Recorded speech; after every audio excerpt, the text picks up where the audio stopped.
what the masons do is not at all an easy job. We got to interact very closely with the masons, and then we have to realize that architects are just the catalysts, and they are the hands that make things happen. Our design kind of evolves from these interactions and the cultural context of the place that we're building.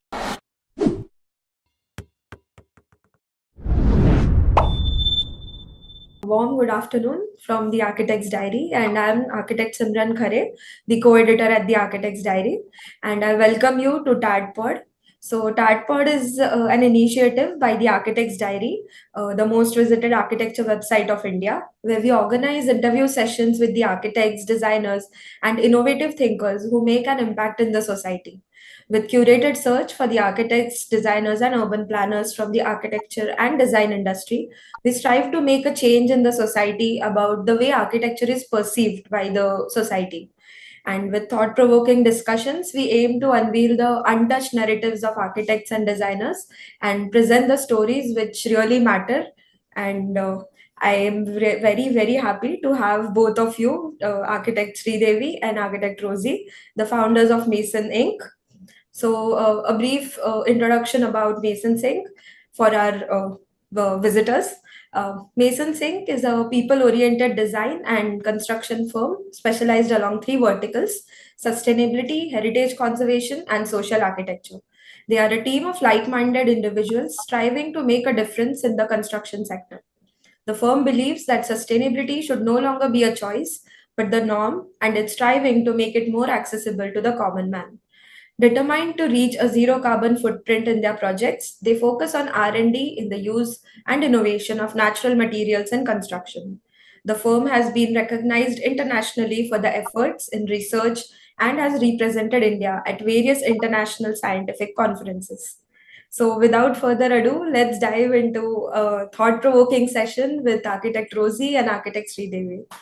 So, hi, and to begin with the interview, I would love to know the story behind you choosing architecture as your career. So, how did you all decide that architecture is something I want to pursue? That I think that needs to take us a long time back. So we need to travel back in time. I'll go first. For me personally, I think it was quite early on. Right. We built our family home when I was in the 8th standard, and we had an architect Gopakumar, who's based out of Cochin, who designed our home. So it was very nice to see how the one page brief that was given after the family sat together became this beautiful home that now, where we have many cherished memories. And we were very involved clients. I don't know if that was good or bad for the architect, but nonetheless, we were very involved. So my mom and I would visit site at least 2 to 3 times a week. And I mean, there was no clarity that, yes, I want to be an architect, but this seemed quite interesting because I was old enough to understand certain things of it. And then soon I was in 12th grade, and, we're all in that confusion state of Right. I remember it as a very stressful time. So architecture was one of the biggest contenders. I was like, okay, I really do want to get in to architecture school, and I'm grateful that Manipal happened, and that's where we met as well. So that's Wow. the origin story. So for me, I mean, architecture was not at all on the cards, I would say, for me. The confusion was there, I think, what you I was looking at everything starting from aeronautical engineering to biotechnology to Wow. literature to anything. I think anything and everything that, me and my friends were hearing of. We're like, okay, why not this? Why not that? But like nothing really kind of was motivating enough to really go forward and apply for things. These were all conversations, but then I realized that there was a time where my mom was a bit into interior designing, and I remember like sitting with her and on her night outs and just figuring out what she's doing and things like that. This was a while back, and I suddenly remembered that, and I said, okay, that seems like something maybe I could try. So it was Right. very random, like it wasn't at all, and I wasn't someone who was too much of an artist. I think I'd like given that up a long time ago. So I think there is a lot of people who think that, great artists become great architects, which which needn't necessarily be the case. So when I presented this to my family, saying that okay, maybe I should look into architecture, because I do remember being interested by what my mom was doing, and they were very surprised. Like, you hate sketching. What are you talking about? Right. But yeah, it's been a good. I think it's been a good, I don't know, story after that, where I put my mind to it, and then slowly understood that yeah, I need to do a little bit of sketching, and then slowly built up my skills as well, little by little, and then yes, architecture happened, thankfully, and yeah, that's where we both did our architecture in from Manipal. So back then it was known as Manipal Institute of Technology. And yeah, it was a great, I think it was a great 5 years. Now it feels like, it was a safe place where you could just make your mistakes, you stand for the jury, feel bad, come back, sleep it off, and then nothing else. So yeah, it was really nice. And it was there actually that we first started looking at things that really spoke to us. Even in architecture, we weren't the class toppers, or we were actually known as like the latecomers. And we were like the reference for when our classmates were coming. If they saw us, they're like, oh my god, we're really late now, we better go faster. That was how they kind of saw us. But So there's still hope for the yeah, students there's who still are. hope for people who aren't the gold medalists or whatever. But architecture was always interesting for us. It wasn't something It's something that we chose ourselves, and something that we got into. So when it came to subjects that really excited us, I think our first project together was a history of architecture project on Egypt, which both of us really loved. So we really put our hearts yeah, we did this amazing, like, we spent time and worked on that. I think that was in first year. And then we realized that it was nice to work with someone who had similar interests, and that's how it started off.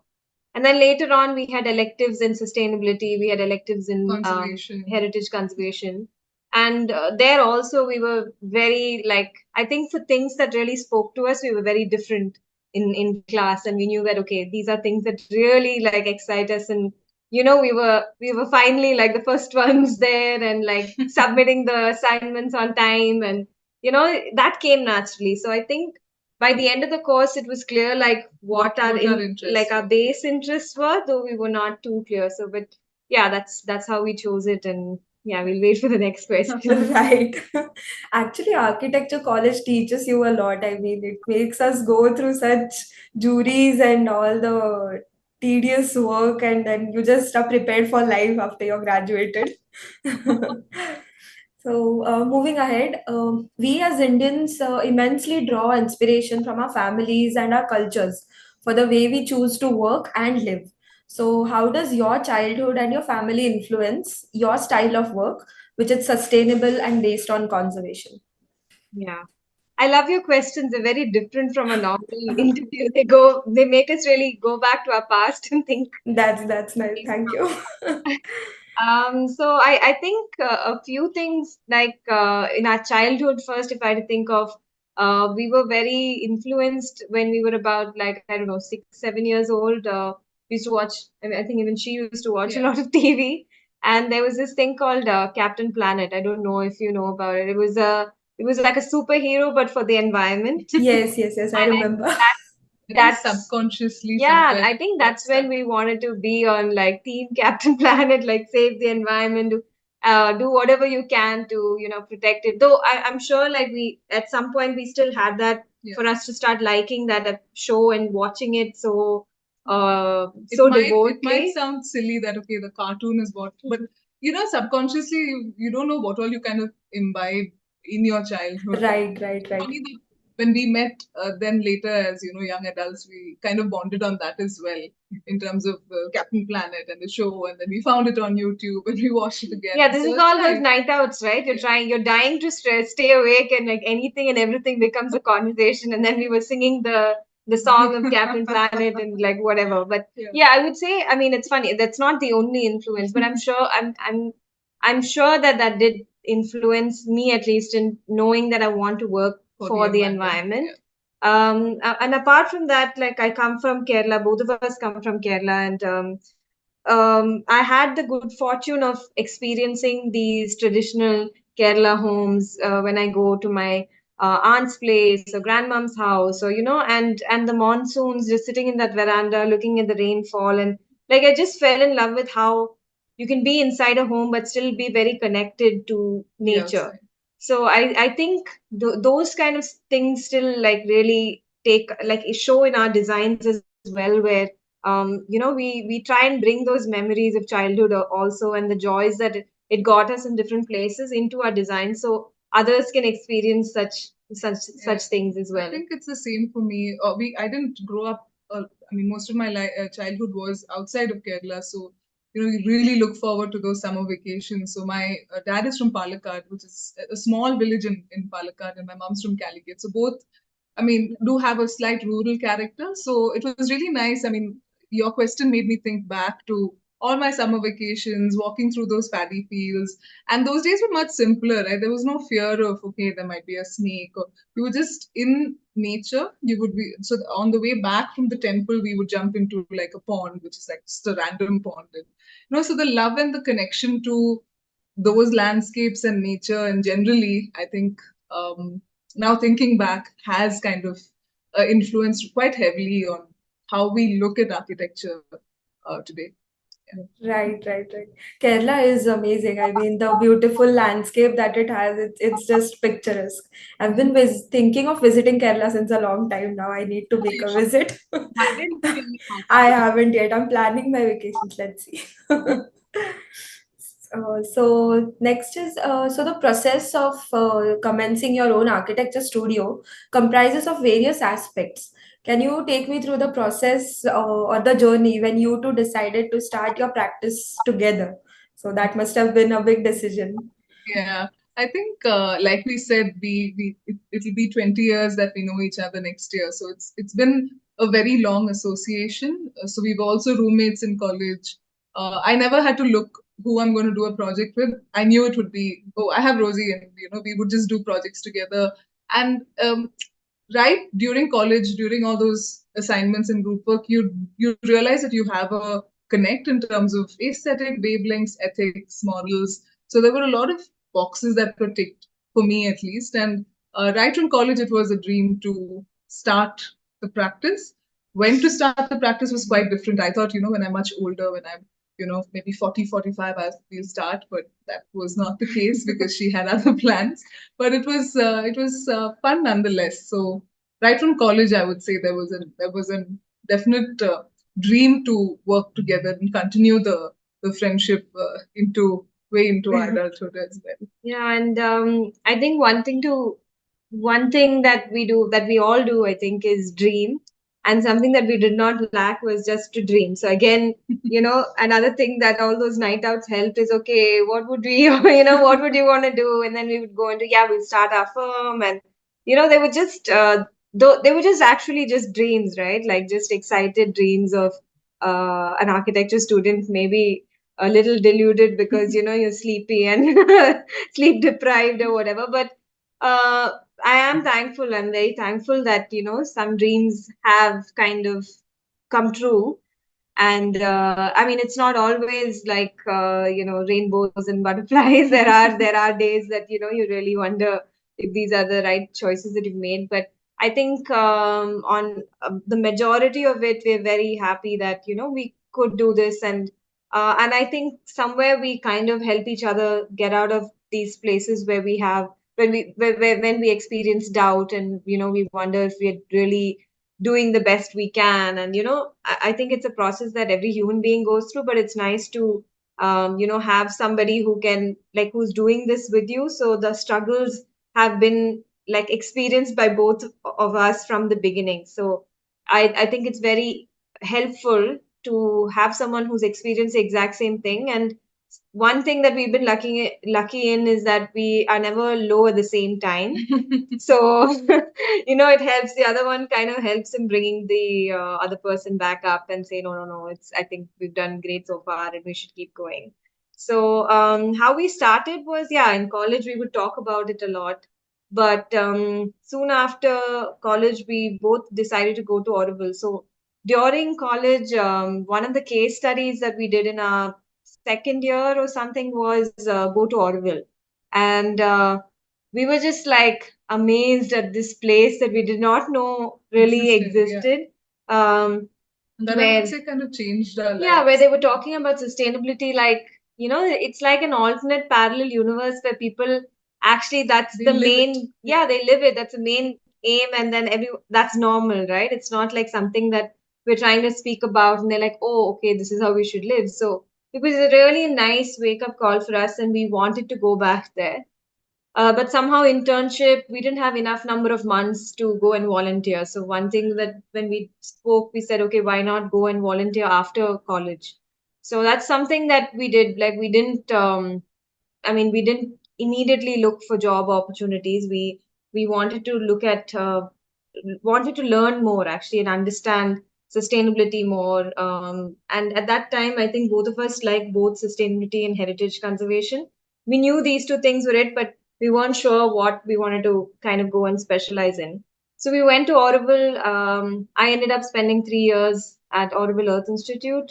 Slowly became the head architect there. She moved on to do go to Intact, Pondicherry. Get some experience in conservation, and then did my masters.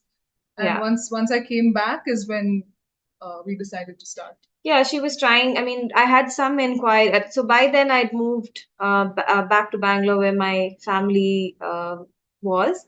And I started getting some inquiries from my previous firm. So Earth Institute was forwarding certain projects that they could not take up. Which again I think was very nice, and I think that gave us a lot of support in the beginning when we were starting off. So a lot of students kind of ask, right, like when you're starting off, where do you get your projects from? And yes, of course, there'll be some relatives who will come to you for some designs or something. But I think what really supported us was these inquiries that were being forwarded by our previous employer. So that helped, though I not all the inquiries that came in worked out. So there would be about 10 and we would respond to 10. And then finally, after a long time, like, one worked out. And at that time, she had just come back and she was looking for jobs in conservation. And she wasn't really getting much of a call back because I think at that point of time, conservation wasn't really a up and coming market, field, and which I would say is, I mean, looking back now, I think it was just the moment just worked out, right? Like there was a client who's interested. He had responded to like the contract that I'd sent him, and then I said, okay, why don't we try and do this together? It was just like one project. We don't really, I mean, it was never like, okay, this is going to build towards our our firm. But then one project, and then we got another one, and it was still status quo for her. At that time, I was working for an NGO in Bangalore. It was called Nivasa. And yeah, so I continued doing that and doing this on the weekend. So I didn't have much of a work life balance. And she was doing this, she was focusing on this full time. So I think just circumstances now looking back, a lot of things kind of just fell in place, which back then might have been worrying that, she wasn't getting callbacks or that I was working like too much. But now thinking about it, like, I don't know. I think you strike when the what is it? What is when that? the iron is hot. When the iron is hot. So yeah. So yeah, that's how we kind of started. And we then after 2 3 projects we were like, okay, let's call it something. Let's, otherwise you're just a freelance architect and it doesn't feel like, it just feels like chance is taking us and giving us things. So we said, okay, let's just try and make it something. Let's name this partnership that we figured out together, and then slowly more things happened. Yeah, along the way. Right. I actually love the studio name that you have. So, how did you come up with that name? I mean, it's really unique, out of the box. I think it was always for us. We were never going to be called by our names. Like Sridevi and Rosie Associates wasn't something that appealed to us, because I mean we knew that our architecture and was much beyond just the two of us. And I think working at Auroville, it's such a lovely place. We got to work, we got to interact very closely with the masons, and then we to realize that, architects are just the catalysts and they are the hands that make things happen. So if it was just left to architects and engineers, the buildings wouldn't be built today, it'll just be on paper. So we realize that we do need to give them the importance in our, and what better way than to dedicate our studio, in their kind of honor. So that's why masons and then architects are known to do a little bit of a word play. So Right, right. ink is the ink, and then we are the ink, and so multiple things. Yeah. Wow, yeah, that's interesting.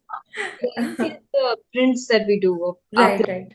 so, Mason's ink. Yeah. And Ah, another thing that why this name made sense is we were after I experienced in Orville, which was also a very hands-on kind of practice. We said we should also be very hands-on. It shouldn't be something where, we work out of the office and then we just go to site from time to time. But we should also know how to build walls. We should know how it feels. Like we should also be masons in a way. So masons that ink, masons ink. right. I was actually getting to that question that, you all have a really a firm belief on hands-on work even when you as a practice.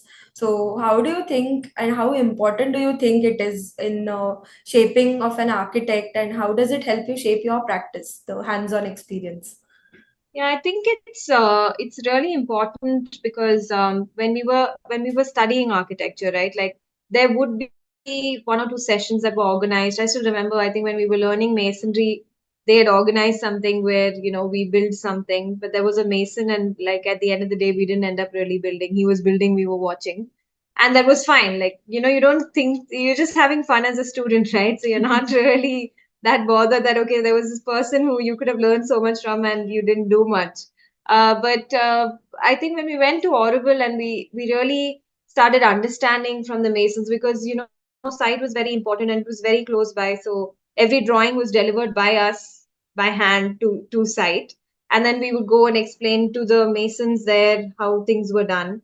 And these were masons that were working with Earth Institute for many years, so they knew a lot more than us, and they would show us certain things that were wrong in our drawings, or we would like work things out together. They would teach us, we would tell them, like we would teach them some stuff, and it was a really nice collaborative kind of thing that we didn't know that could also be a way in which architects can work, and we wanted to bring that into our practice also. And especially since we work with mud as a medium like forces you to be more hands on, because once you start feeling and sensing mud, like you always you are drawn towards it because it makes you it helps you with so much. It calms you down, it helps you like mold stuff and make things with it, and you can experiment with it. So just the medium that we're working with, which was mud, kind of also pushed that. And then we had workshops, so our entire model was based out of not only having design projects but also having like workshops and outreach where we show other students and others interested how to understand mud and how to know how to make it into a building material, right? So I think that way it's really helped to kind of have like a common place where masons, architects, clients, students can come together and really understand the building. And us being hands on made us, I think, more like understand that like what the masons do is not at all an easy job. It's like in the hot sun, it's building straight, tall walls that look very simple. So even the way we started thinking of the building changed. Yeah. And even when we think of our details, we actually think of how it's going to be constructed. And most of our designs are also happen in the rural areas, so you can't have like you can have extremely complicated joinery and structural details, but it just becomes extremely difficult and extremely expensive on site to carry out. So then we that's what helps us kind of think twice about, is that really necessary, or can we do something simpler and still beautiful? Yeah. I think compassion comes a lot from learning, Right. and that's something that we not only want for our practice but architects across. Like you just spend one day in the sun, and then you realize how hard the work is. So I mean, maybe it's to a fault also, where we do kind of lean towards, they are the workforce and we need to respect them. And this aspect of ours definitely helps bring in more compassion overall for all our projects that we are part of. That's great. I mean, actually, masons are the ones who really shape our dreams. I mean, we just plan it, but they are the ones executing it in real life. So that is like a hats off to them for doing all the work they do in the scorching sun, and especially in the summers. I mean, right now it's just so unbearable outside. So, moving ahead, client interactions are quite enlightening at times, considering the diversity in cultures and backgrounds that we deal with as architects. Your work majorly constitutes of communicating with diverse local communities and cultures. So, could you share some of the interactions with clients or communities which made an impact on you? I think one thing that is really nice is that since we work in urban contexts as well, with where you have the usual setup, you have contractors and you have structural engineers, you have so many people, and they all we mainly communicate through drawings, and then there's WhatsApp, and then you have some meetings on site with the client and the contractor, etc. What makes things interesting in the rural context is that we can't just send drawings. Like sometimes our drawings need to be simplified much more, make it as simple as possible for it to be understood by the mason who's doing it. And what's interesting also is to have, like, the client as well over there, and we are trying to figure out certain details together. It's just a completely different experience, because first of all, you travel a while to reach that site.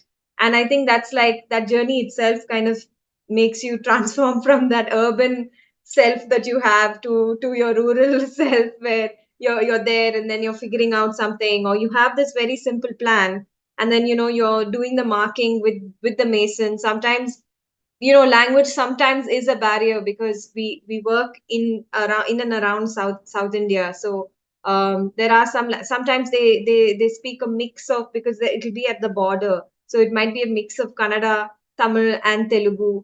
And then you're trying to kind of figure, so the client knows one language, the other language, you're trying to put it together, the mason says something, so it's like a really nice experience. And I think we learned from them also. So there was this one instance where we were just we had this project, and we were trying to find the right mason for it. So another thing that we do is we on principle don't bring our contractors from the city to work in our rural areas, because the principle being that if you want sustainability to expand, and if you want more and more people to be doing it, you need to be training more people. You can't just have your own team and bring them. So it can't be the secret that only you have, right? Like, you need to open it out to people. So on principle, we don't take our contractors that we work with in the cities to these rural areas. So at that time, we were looking for a mason, and the client knew someone. We met him, and he took us to one of his projects, and he was showing us the slab, and how that's the village slab that usually is done with, which is not a concrete slab. It's like stone slabs put on top, with metal rafters as spacing. In some areas, in some older houses, it's stone rafters that hold these stone slabs. And that's how that's how we decided, let's think of a slab that is with these stone slabs. Like, why complicate things? And so our design kind of evolves from these interactions and the cultural context of the place that we're building, which is very exciting, because then you don't have to, that the place that you will be building itself will have a say on your design, which will be very local and very contextual, and thus very sustainable and green. So that way it was, I would say, is really interesting, the interactions on site. Yeah, I think you've pretty much covered it. So yeah, definitely a lot of learning both ways. I would say that we also learn a lot from the rural communities. It also helps. It also feeds in quite well to the research that we do in terms of the use of natural additives and other natural materials and other ways in which you can use natural materials. So it's always exciting to go. And as a process, we do visit it. We do visit and try to minimally document the vernacular settlements around. So definitely learn a lot of learning when you deal directly with communities in that sense. Right. Actually, even now, like the modernism is like going ahead in a very fast way, but still, I think it's the Indian villages who have the heart of Indian living even today. Definitely. So, like, how do you like? What is your perception about this, and how does your work reflect this thought process? I think we've kind of covered it. Right. Even so, say we have like almost a 50-50 divide when it comes to our urban versus our rural projects. So the minute we get a project in a particular area, like I said, the first thing that we do is do a documentation or a recce of what kind of buildings used to exist there. Right now, there's a complete whitewash of a typical style. Like you look at the building, and then it could be either here, it could be in Delhi, it could be Bombay, it could be in any place, right? So we go back in time a little bit and understand what the vernacular was, and then try to imbibe from that. So yeah, I'm not saying that the past is perfect, but there is a lot to learn from it because in those days there wasn't as much cross contamination, I would say, of materials. Whatever is available close by is what you would use, and that itself is like the first step of sustainability, to be within a certain radius. So that would be the step one. Step two is there weren't any air conditioning, or if you go even further back, no electrification either. So the way in which they intuitively built their structures was something that we found quite interesting. The sizing of the openings, the location of the openings, like she was saying, verandas, based on where you're coming from, the materials, all of that is something that we can really kind of inspire from. So looking at your villages to get answers for your cities is definitely something that people need to do more and more of.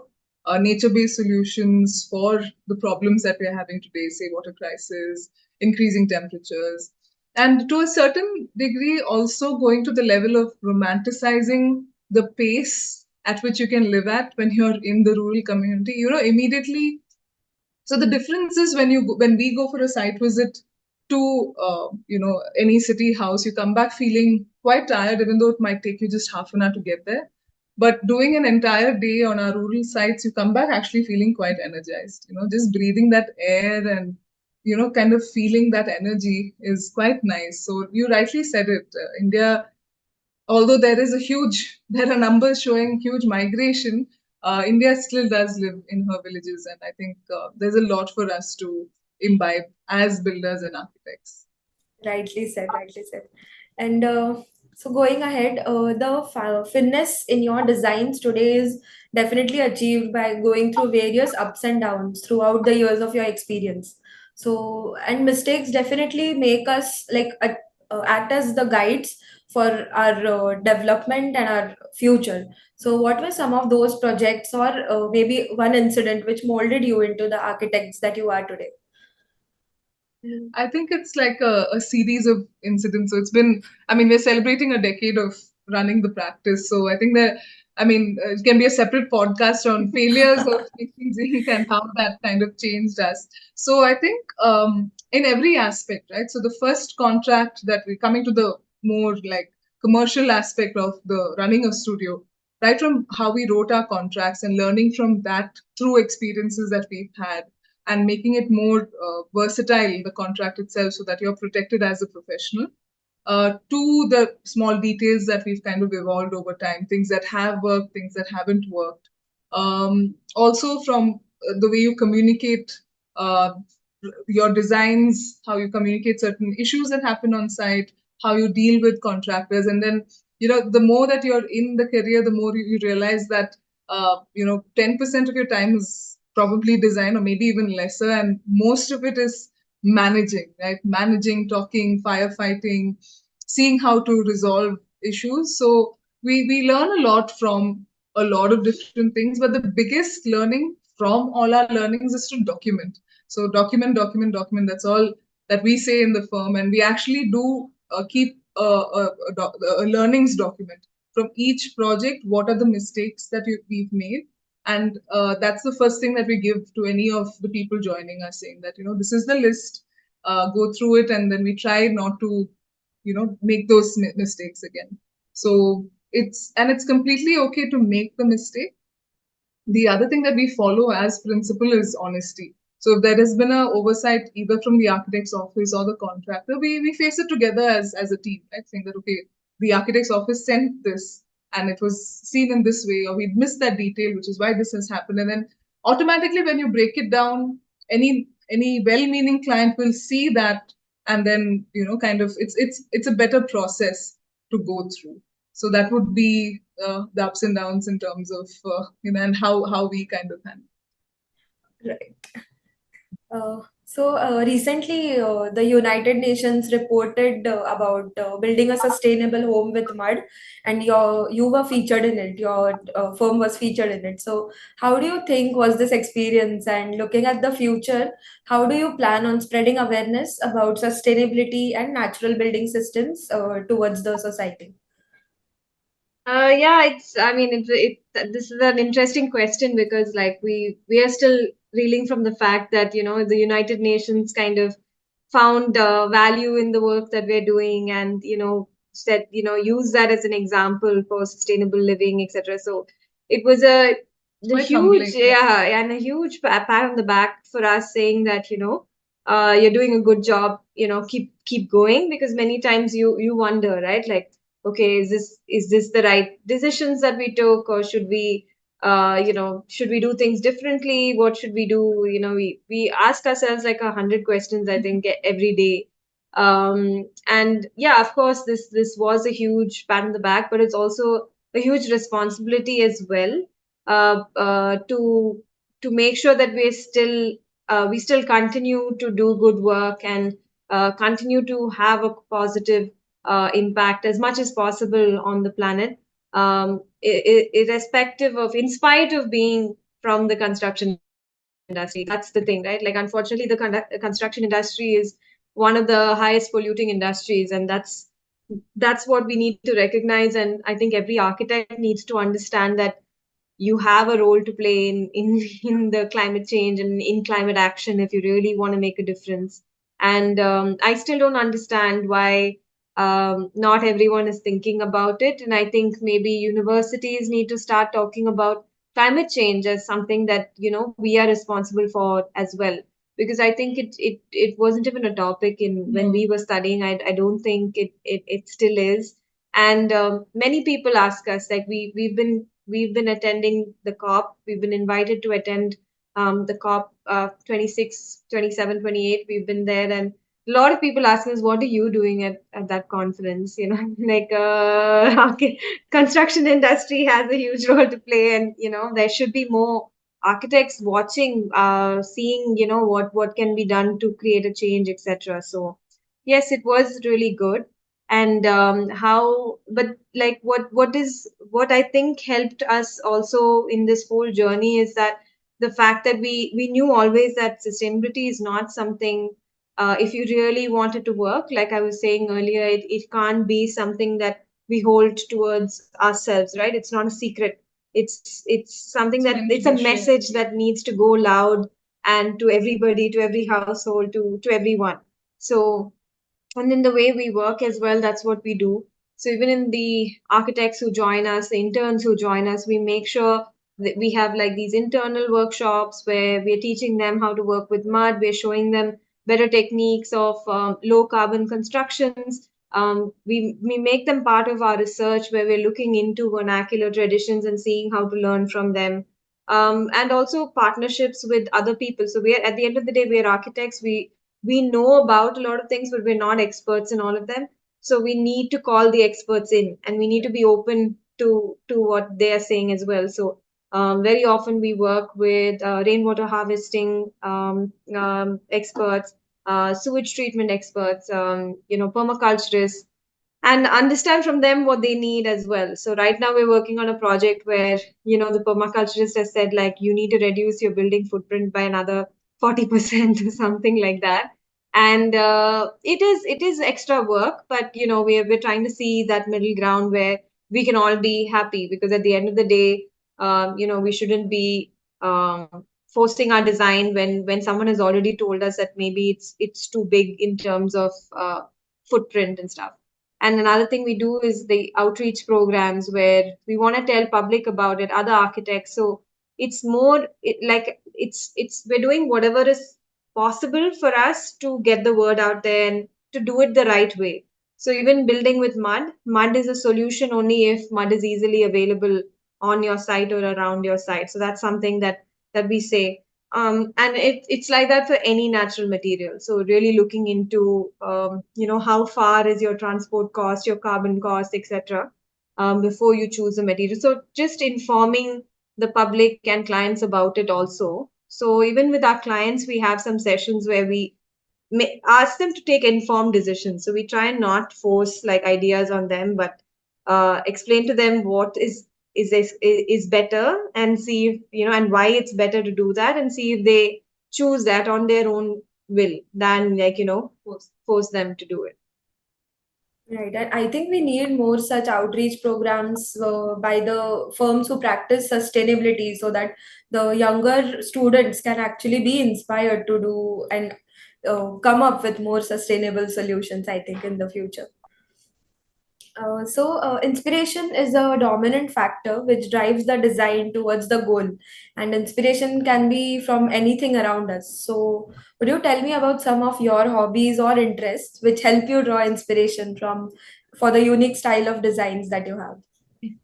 I think, as you might know, architecture doesn't leave you much time to kind of take up Right. hobbies.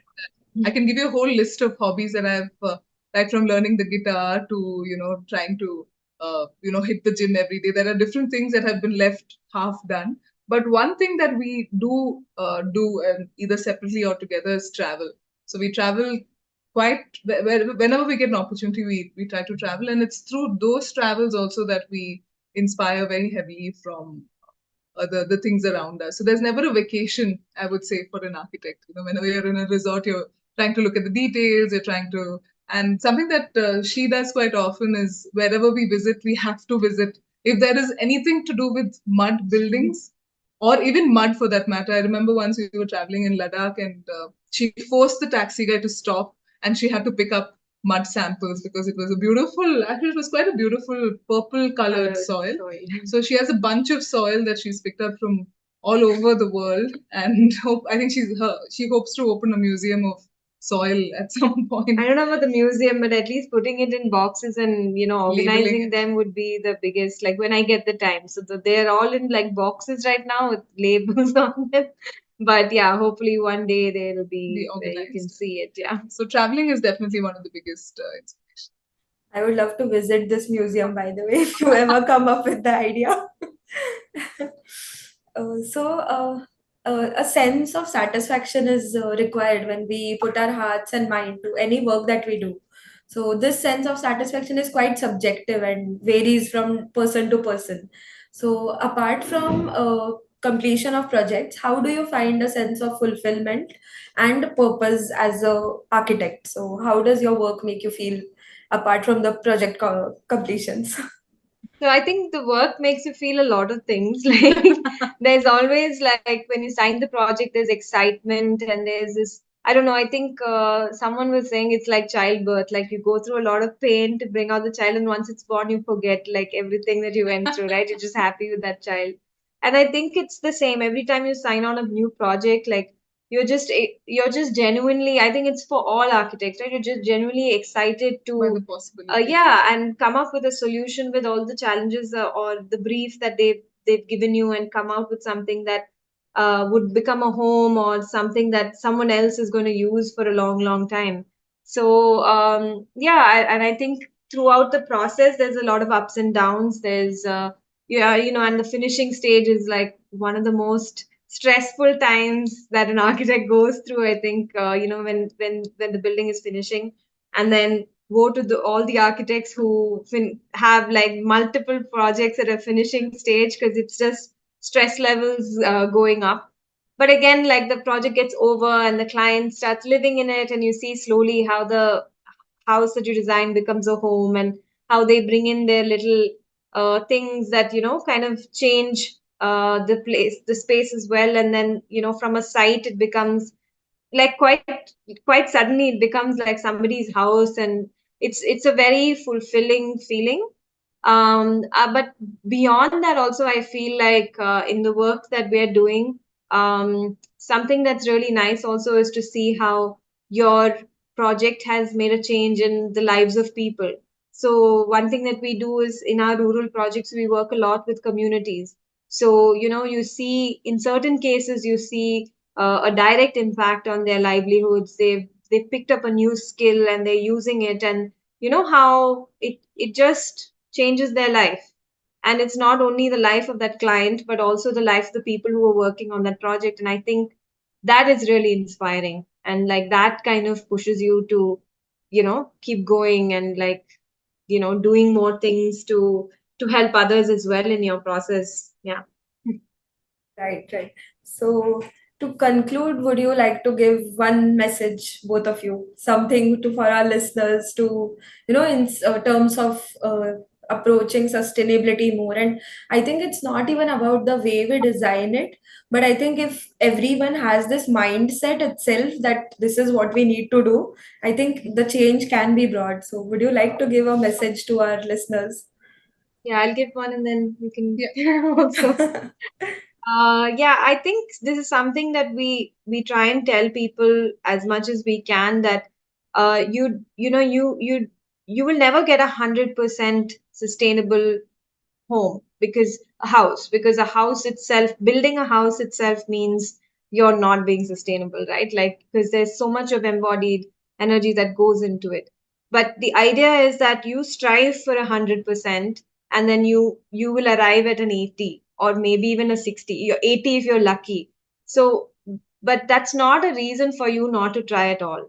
So imagine, like, the impact, even a reduced impact is better than, like, no thought on an impact at all, right? So just strive to make your this thing as sustainable as possible. It's not like, it's not the easiest thing, because sustainability is not only about the material you use. You have to look at not only the environment, but also the economic context, the social context, and you have to come up with the right medium. So but you have to try. Like, not thinking that you won't arrive at a perfect solution is not an excuse for you not to try at all. So that's my message. I think I would just like to say, as a conservationist, to uh, look at your sites very holistically. So, especially if there is already a building on site, it does not have to be a beautiful 100-year-old house. It can be any building on site. The first step as an architect is to understand what is the value that I can add to those existing structures. So, I think it's a little ironic, but build lesser. It would be my advice to the younger architects and the students. Try to build lesser. Even try to kind of educate your clients that you don't need a room that is 20 feet by 15 feet. You can use space very conservatively, and that is the first step of being sustainable. Thank you so much. You both had really good messages, and I hope this reaches the right audience. And it was great to have the both of you and having a conversation with you. And yes, all the best to you for your future projects as well. Thank you for Bye. having us. Yes, thank you so much. Thank you. It was a really insightful conversation with architect Rosie and architect Sridevi, the founders of Mason Singh. I'm really thankful to both of them for sparing out time from their busy schedules for this wonderful conversation. We hope this conversation inspires people to consider the use of natural materials for a beautiful present and a wonderful future. Thank you.